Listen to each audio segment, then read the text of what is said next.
Hello everyone, welcome back to my channel. आज की video में हम लोग देखेंगे कि नॉर्मल डिस्ट्रीब्यूशन जो है वो कौन कौन से ऐसे डिस्ट्रीब्यूशंस होते हैं जिनका लिमिटिंग केस होता है। अब देखिए, ये हमारे दो डिस्ट्रीब्यूशंस होते हैं। पहला डिस्ट्रीब्यूशन आपका होता है binomial distribution and second distribution होता है आपका पॉइसन डिस्ट्रीब्यूशन। तो आपको देखिए इसका डेरिवेशन बिल्कुल भी नहीं पढ़ना है। अगर आप ग्रेजुएशन में हो या आप पोस्ट ग्रेजुएशन में हो या फिर आप किसी भी कॉम्पिटेटिव एग्जाम की तैयारी कर रहे हैं तो आपको इनको ड्राइव करके शो करने की जरूरत बिल्कुल भी नहीं है। अगर देखिए आप ग्रेजुएशन में भी हैं तो आपको जस्ट इसके दो पॉइंट्स होते हैं वो आपको लर्न होने चाहिए। अगर मैं कहूं कि जो नॉर्मल डिस्ट्रीब्यूशन है वो बाइनोमियल डिस्ट्रीब्यूशन का लिमिटिंग केस है, दैट मीन्स कि बाइनोमियल डिस्ट्रीब्यूशन पे अगर हम कुछ लिमिट्स ऑपरेट करा दें और वो बाइनोमियल डिस्ट्रीब्यूशन आपका नॉर्मल डिस्ट्रीब्यूशन में कन्वर्ट हो जाए, तब हम ये कह सकते हैं कि binomial distribution is a limiting case of normal distribution. अब देखिए वो लिमिटिंग मतलब वो लिमिट्स जो है वो क्या हो सकती हैं।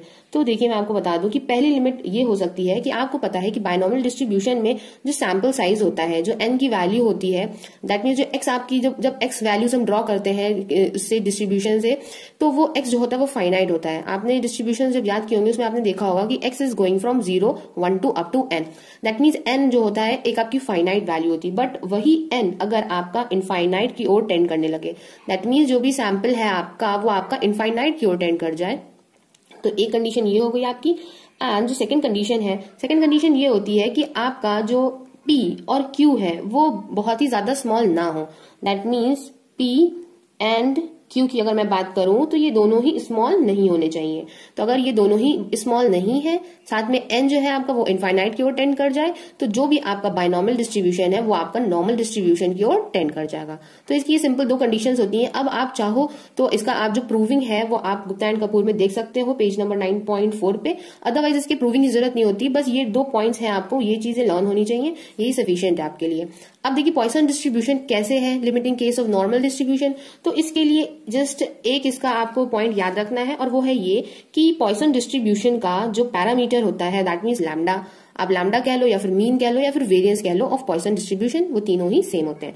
तो जो इसका पैरामीटर लैम्डा होता है तो वो अगर आपका इनफाइनाइट की ओर टेंड कर रहा है, अगर आपने देखा कि ये पॉइसन डिस्ट्रीब्यूशन है और आपने इसका जो पैरामीटर था उसको इनफाइनाइट की ओर टेंड करवा दिया, तो ये जो पॉइसन डिस्ट्रीब्यूशन है आपका ये किसमें कन्वर्ट हो जाएगा, ये आपका नॉर्मल डिस्ट्रीब्यूशन में कन्वर्ट हो जाएगा। नाउ अब हम लोग कुछ इसके चीफ कैरेक्टरिस्टिक पढ़ेंगे नॉर्मल डिस्ट्रीब्यूशन के। तो वो आपको एक्चुअली में याद होने बहुत जरूरी है, बिकॉज वो आपको क्वेश्चंस को जल्दी सॉल्व करने में मदद करेंगे और आपका कंसेप्ट जो नॉर्मल डिस्ट्रीब्यूशन के लिए है उसको भी क्लियर करेंगे। तो मैंने ये ऐसे शॉर्ट फॉर्म में लिख दिया। देखिए ये चीफ कैरेक्टरिस्टिक है। अब आपको पता है कि सबसे पहले जो नॉर्मल डिस्ट्रीब्यूशन का पीडीएफ होता है वो हम लोग कैसे लिखते हैं, F X is equal to 1/σ√2 pi e⁻½ x minus mu upon sigma whole square, जहां पे आपको पता है कि x की जो वैल्यू होती है वो minus infinite two plus infinite होती है, म्यू भी आपका minus infinite two plus infinite होता है एंड सिग्मा आपका हमेशा ग्रेटर देन 0 होता है। मैं ये चीजें बार बार इसलिए बोलती हूँ बिकॉज आप लोग को सुनते सुनते भी याद हो जाएगा। अब देखिए इसकी जो फर्स्ट चीफ कैरेक्टरिस्टिक ये है कि ये जो आपका नॉर्मल डिस्ट्रीब्यूशन होता है ये एक बेल शेप्ड कर्व होता है। बेल शेप्ड कर्व का मतलब होता है कि इसकी जो राइट साइड इसका जो भी एरिया है वो आपका सिमेट्रिक होगा इसकी जो लेफ्ट साइड एरिया है उससे। तो ये सिमेट्रिक अबाउट जो होता है वो किस पॉइंट के अबाउट सिमेट्रिक होता है, x is equal to mu, that means ये मीन के अबाउट सिमेट्रिक होता है। एंड आपको ये भी चीज पता होनी चाहिए कि नॉर्मल डिस्ट्रीब्यूशन आपका सिमेट्रिक डिस्ट्रीब्यूशन है तो इसका जो मीन मीडियन मोड है वो एक दूसरे से कोइंसाइड करता है। दैट मीन्स इसका मीन जो है वो इसके मीडियन से और मोड से कोइंसाइड करता है। अगर आपको बोल दिया जाए कि नॉर्मल डिस्ट्रीब्यूशन का मीन है 3, तो what is the mode and median of the normal distribution, तो आप लोग बिना कुछ सोचे आप लोग बोल दोगे कि 3 है, बिकॉज ये एक सिमेट्रिकल डिस्ट्रीब्यूशन है और मीन मीडियन मोड इसके इक्वल होते हैं। सो इसकी थर्ड कैरेक्टरिस्टिक हमें ये बताती है कि जैसे जैसे हम लोग x की वैल्यू इंक्रीज करेंगे वैसे वैसे जो हमारा पीडीएफ की वैल्यू होती है वो डिक्रीज होती जाती है। पीडीएफ की वैल्यू दैट मीन्स एफएक्स की वैल्यू कह लीजिए आप, या फिर आप कह लीजिए कि जो एरिया अंडर कर्व है वो। अब देखिए आपको पता है यहाँ पे x की वैल्यू क्या होती है, अगर मैं नॉर्मली ग्राफ से बताऊं तो x की वैल्यू आप लोग यहाँ पे 0 होती है। अब जैसे जैसे आप लोग x की वैल्यू बढ़ाते जाओगे, आप इस साइड जाओगे x की वैल्यू बढ़ती जाएगी, तो जैसे जैसे आप x की वैल्यू बढ़ाओगे ये जो आपकी y एक्सिस होती है ये आपकी fx दैट मीन्स आपका प्रोबेबिलिटी डिस्ट्रीब्यूशन को रिप्रेजेंट करती है। तो जैसे जैसे आप x की वैल्यू बढ़ाते जाओगे तो जो आपकी प्रोबेबिलिटी अकर कर रही है हर पॉइंट पे वो आपकी क्या होती जाएगी, डिक्रीज होती जाएगी। अब जैसे एक्स आपका यहाँ आ गया तो ये देखिए ये एफ एक्स की वैल्यू आपकी क्या आ जाएगी, यहाँ पे आ जाएगी, तो ये कम होती जाएगी। सो आप ये भी कह सकते हो कि जो मैक्सिमम वैल्यू है एफ एक्स की वो आपको किस पॉइंट पे मिलेगी, तो obviously x is equal to mu पे मिलेगी, बिकॉज हम लोग ने ये बोला है कि x is equal to mu पे ही जो नॉर्मल डिस्ट्रीब्यूशन होता है वो क्या होता है, सिमेट्रिक होता है। तो देखिए यहाँ पे जो है ये मिडिल पे इसकी आपको दिख रहा है कि सबसे ज्यादा हाई है यहाँ पे वैल्यू, तो जो एफ एक्स की वैल्यू मैक्सिमम है तो हम लोग ऐसे लिख सकते हैं एफ एक्स मैक्सिमम, तो हमें ये किस पॉइंट पे मिलेगा, ये हमें मिलेगा x is equal to mu पे। दैट मीन्स कि अगर ये जो इसका पीडीएफ है इसमें हम लोग x is equal to mu substitute कर दें, तो यहाँ पे म्यू सब्सटीट्यूट करने पे तो इसकी वैल्यू देखिए क्या आ जाएगी, आपको पता है ये दोनों कैंसिल आउट होकर 0 हो जाएंगे, e टू द पावर 0 का मतलब 1 हो जाएगा, तो मैक्सिमम वैल्यू क्या हो जाएगी, सिग्मा अंडर रूट 2 पाई। नाउ जो इसकी फोर्थ कैरेक्टरिस्टिक है वो आपको ये लर्न करना है कि ये डिस्ट्रीब्यूशन आपका सिमेट्रिक है, तो सिमेट्रिक है तो उसके लिए हम लोग किस कोफिशिएंट की यूज करते हैं, तो हम लोग उसके लिए यूज करते हैं कोफिशिएंट ऑफ स्क्यूनेस, जिसको हम लोग बीटा 1 से रिप्रेजेंट करते हैं। सिमेट्रिक होने के लिए जो कंडीशन होती है वो होती है बीटा 1 इज इक्वल टू 0। अगर कोफिशिएंट ऑफ स्क्यूनेस की वैल्यू आपकी 0 है तो इसका मतलब ये होता है कि आपका डिस्ट्रीब्यूशन सिमेट्रिक है। एंड कोफिशिएंट ऑफ कर्टोसिस जो है उसको हम लोग बीटा 2 से रिप्रेजेंट करते हैं। एंड अगर डिस्ट्रीब्यूशन आपका मीजोकर्टिक तो बीटा 2 की वैल्यू जो है आपकी वो 3 होती है। और आपको ये ध्यान रखना है कि जो नॉर्मल डिस्ट्रीब्यूशन है वो आपका मीजोकर्टिक होता है। आप लोगों ने चैप्टर 2 में पढ़ा होगा, लेप्टोकर्टिक मीन्स होता है जिसका पीक बहुत ही ज्यादा हाई होता है, मीजोकर्टिक मीन्स होता है जो आपको बस समझ लीजिए नॉर्मल होता है, एंड जो प्लैटिकर्टिक होता है उसमें आपका जो पीक होता है वो बहुत ही ज्यादा फ्लैट टाइप होता है। तो ये होता है, तो हम लोग जो इसमें कोफिशिएंट ऑफ स्क्यूनेस है उसको बीटा 1 से रिप्रेजेंट करते हैं, कोफिशिएंट ऑफ कर्टोसिस है उसको बीटा 2 से रिप्रेजेंट करते हैं, और इनकी वैल्यूज नॉर्मल के केस में 0 एंड 3 होती है, ये आपको लर्न होनी चाहिए। एंड जो फिफ्थ है इसकी कैरेक्टरिस्टिक वो ये होता है कि इसके जो भी ऑड ऑर्डर मूवमेंट्स होते हैं, तो देखिए इवन ऑर्डर मूवमेंट्स को हम लोग म्यू टू एन, सबसे पहले तो आपको ये पता होना चाहिए कि जो मूवमेंट्स होते हैं उनको हम लोग म्यू आर से रिप्रेजेंट करते हैं। अब जो ऑड ऑर्डर मूवमेंट्स होंगे तो उनको म्यू टू आर प्लस 1 से रिप्रेजेंट कर देंगे, बिकॉज आर के आप कोई भी वैल्यू लोगे और उसमें 1 ऐड कर दोगे, अगर आपने आर की वैल्यू 0 ली तो म्यू 1 आपका ऑड होता है, अगर आप 2 लेते हो तो 2 2 4 4 प्लस 1 5 ये भी ऑड हो जाएगा। तो जो ऑड ऑर्डर मूवमेंट्स होते हैं नॉर्मल डिस्ट्रीब्यूशन के उनकी वैल्यू हमेशा क्या हो जाएगी, 0 हो जाएगी। नाउ अब देखिए जो इसका इवन ऑर्डर मूवमेंट होता है that is mu two r. तो इवन ऑर्डर मूवमेंट की जो वैल्यू होती है वो होती है कुछ इस तरह से 1.3.5 up to 2r-1 into sigma to the power 2r। अब देखिए इनका यूज क्या है, अगर यहाँ पे आपको म्यू 3 की वैल्यू फाइंड करनी है तो 3 आप यहाँ पे 1 से मल्टीप्लाई करोगे तो आ जाएगा 2 1 2 2 प्लस 1 3 म्यू 3 की वैल्यू 0 होती है। तो आपको जो थर्ड ऑर्डर मूवमेंट है नॉर्मल डिस्ट्रीब्यूशन का उसको निकालने की कोई जरूरत नहीं है, बिकॉज अब आपको पता है कि जो ऑड ऑर्डर मूवमेंट्स होते हैं that is mu 1 and mu 3, तो वो आपके नॉर्मल के केस में क्या हो जाएंगे, 0 हो जाएंगे। अब देखिए यहाँ पे हमें मान लीजिए हमें नहीं पता है कि वेरियंस क्या होगा नॉर्मल डिस्ट्रीब्यूशन का, तो यहाँ पे हम लोग क्या करेंगे, आर को हम लोग किससे मल्टीप्लाई कर देंगे 1 से, तो ये क्या हो जाएगा म्यू 2। और म्यू 2 का मतलब आपका क्या होता है, म्यू 2 का मतलब होता है सिग्मा स्क्वायर। अब सिग्मा स्क्वायर होने का मतलब देखिए आपका क्या हो गया, आर की जगह पे आपने क्या वैल्यू सब्स्टिट्यूट करी है, 1 सब्स्टिट्यूट करी है। दैट मीन्स यहाँ से ये भी आपका 1 है, यहाँ से आपने 1 लिया तो ये क्या हो जाएगा 2 - 1 दैट इज 1 हो जाएगा। और यहाँ पे जब आप 1 सब्स्टिट्यूट करोगे तो 1 सब्स्टिट्यूट का मतलब है यहाँ पे सिग्मा स्क्वायर हो जाएगा। तो सिंपली आपका क्या हो गया, देखिए सिग्मा स्क्वायर हो गया। और आपको पता है कि नॉर्मल डिस्ट्रीब्यूशन का जो वेरियंस होता है वो क्या होता है, सिग्मा स्क्वायर होता है। तो सिंपल यहाँ से आपको ये कंसेप्ट समझ में आ गया है। अब देखिए फिफ्थ हम लोग ने कर ली है। जो सिक्स्थ की कैरेक्टरिस्टिक होती है वो आपको बताती है कि जो नॉर्मल डिस्ट्रीब्यूशन है ये आपका एक प्रोबेबिलिटी डिस्ट्रीब्यूशन होता है। प्रोबेबिलिटी मींस जो कर्व उसकी बनती है वो एरिया कवर कर रही होती है, तो एरिया आपका कभी भी निगेटिव में नहीं आ सकता। तो हम लोग ये कह सकते हैं कि जो भी प्रोबेबिलिटी है that means F x can never be negative, तो उसका कोई भी पोर्शन जो है वो आपका निगेटिव में नहीं जाएगा। अब आपको ये पता होता है कि आप ऐसे बनाते हो एक्सेस पे, ये आपका एक्स एक्सेस होता है, ये आपका वाई एक्सेस होता है, तो ये आपको पता है कि यहाँ पे जो नीचे की वैल्यूज होती हैं ये इसकी निगेटिव में होती हैं, दैट मीन्स ये माइनस वाई में होती है। तो देखिए इसका जो कोई भी पोर्शन है ना वो इसके निगेटिव में नहीं जा सकता, बिकॉज एफ एक्स आपका रिप्रेजेंट करता है वाई एक्सिस पे। तो वाई एक्सिस में कभी भी आप ये नहीं देखोगे कि नॉर्मल डिस्ट्रीब्यूशन यहाँ निगेटिव एक्सिस पे बन रहा हो, वो हमेशा पॉजिटिव एक्सिस पे ही और अपर पोर्शन में ही बनता है ना। उसकी जो सेवेंथ कैरेक्टरिस्टिक है वो ये बताती है कि कोई भी अगर लीनियर कॉम्बिनेशन है कोई भी दो वेरिएबल्स का जो कि नॉर्मल वेरिएट है तो इनका लीनियर कॉम्बिनेशन भी आपका नॉर्मल ही होगा। मान लीजिए एक्स है एंड वाई है, ये दोनों ही आपके नॉर्मल कोई भी वैल्यू मान लीजिए a और b स्क्वायर को फॉलो करते हैं, तो इन दोनों का कोई भी लीनियर कॉम्बिनेशन हो, जैसे कि x प्लस वाई हो या फिर 2x प्लस वाई हो जाए, या कोई भी आप ले लो, तो वो दोनों ही आपके नॉर्मल को ही फॉलो करेंगे। तो अब देखिए किस तरह से फॉलो करेंगे। अब अगर मैं मान लीजिए मैंने माना कि कोई भी वेरिएबल x है जो कि फॉलो करता है नॉर्मल 0,1 को, कोई भी वेरिएबल y है जो कि फॉलो करता है नॉर्मल 0,1 को, दोनों ही आपके नॉर्मल 0,1 को फॉलो कर रहे हैं। अब मैं पूछ लूं कि x प्लस वाई किसको फॉलो करेंगे, तो ऑब्वियसली देखिए अगर आप यहाँ से मीन निकालोगे इसका, तो दोनों पे ही एक्सपेक्टेशन अप्लाई होगा। दोनों पे एक्सपेक्टेशन मतलब कि 0 प्लस 0, दैट मीन मीन इसका 0 हो गया।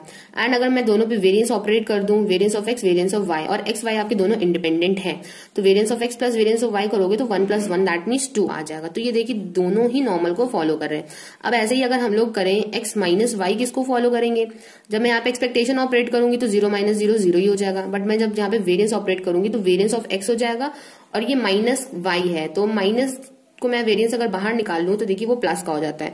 मैं एक बार ये बता देती हूँ, x minus y equals to minus x हो जाएगा, देखिए plus variance of minus y कर लूं और को वेरियंस 0 हो जाएगा, बिकॉज x y दोनों इंडिपेंडेंट है। अब देखिए यहाँ पे माइनस वाई है, तो मैं अगर -1 इसको मान लूं, -1 इंटू वाई, और -1 को मैं वेरियंस से बाहर निकाल लूं तो -1 पे स्क्वायर हो जाएगा, बिकॉज कांस्टेंट टर्म जब हम वेरियंस से बाहर निकालते हैं तो उस पर स्क्वायर हो जाता है, तो जब स्क्वायर हो जाएगा तो ये वेरियंस ऑफ वाई हो जाएगा। तो देखिए वेरियंस ऑफ वाई दोनों 1 1 2। तो ये देखिए दोनों ही केस में यहाँ पे आप ये भी देख सकते हो कि दोनों ही केस में whether it is for plus और माइनस, दोनों ही केस में इसके जो वेरियंस की वैल्यू होती है वो क्या आती है, 2 आती है।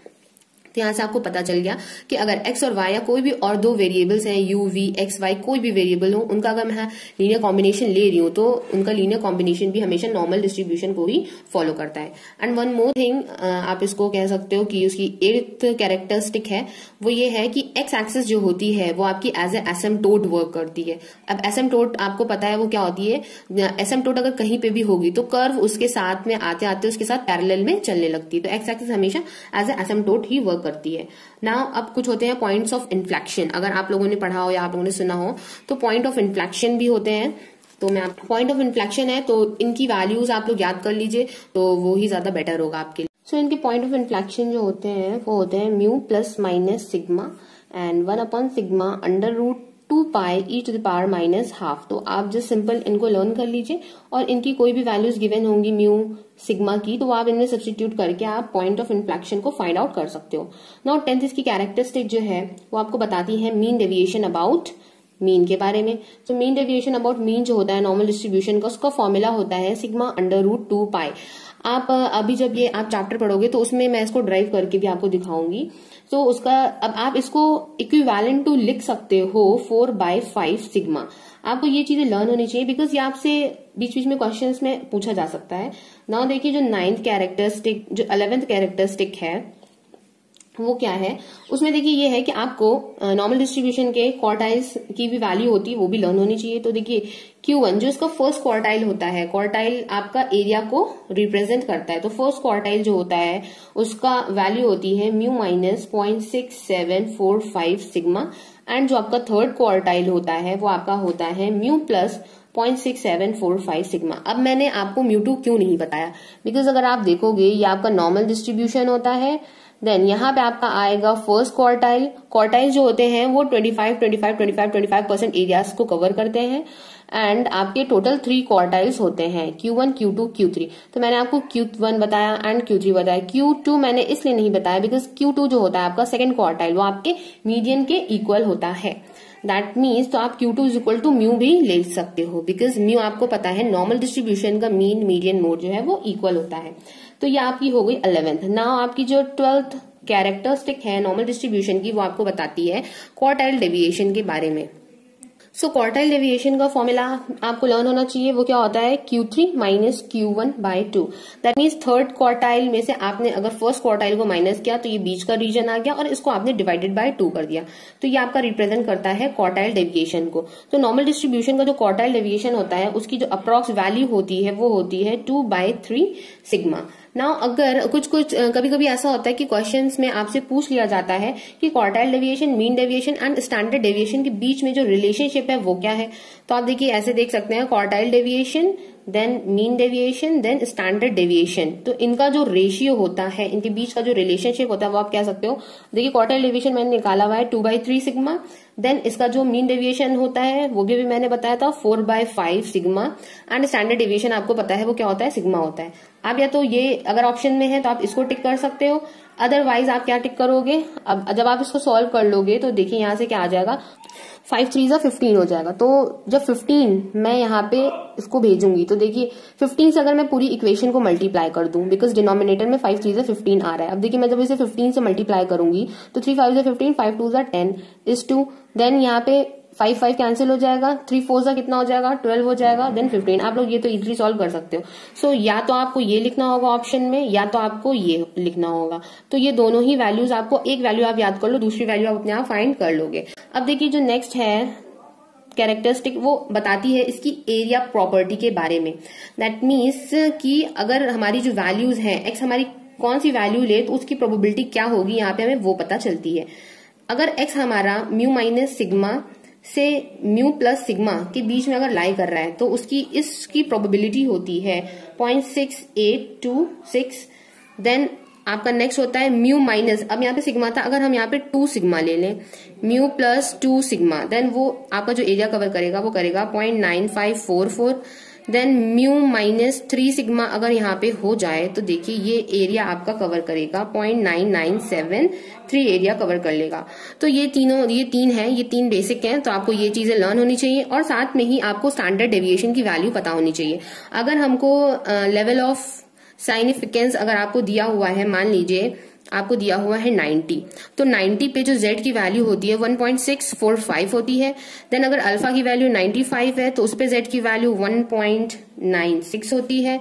अगर अल्फा की वैल्यू आपको 99 गिवन है तो उसमें जो z की वैल्यू है वो क्या होती है, 2.58 होती है। तो ये 3 वैल्यूज हैं, तो ये भी आपको लर्न होनी चाहिए। जब आप लोग पढ़ेंगे कॉन्फिडेंस इंटरवल तो ये वहां पे काम आएगी आपके। ओके, सो आई होप कि आज का वीडियो समझ में आया होगा, और अगर समझ में आया हो तो मुझे कमेंट बॉक्स में कमेंट करके जरूर बताइएगा। Thank you for watching my video, have a nice day.